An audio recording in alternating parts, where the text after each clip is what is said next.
يعذب وثاقه أحد ولا يوثق وثاقه أحد. يا أيتها النفس المطمئنة ارجعي إلى ربك راضية مرضية فادخلي في عبادي وادخلي جنتي.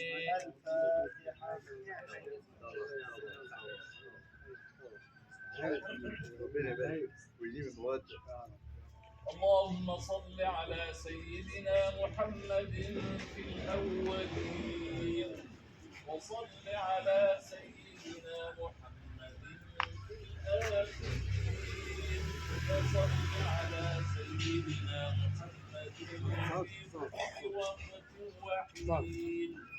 اللهم يا حنان يا منان يا واسع الغفران اغفر لهم وارحمهم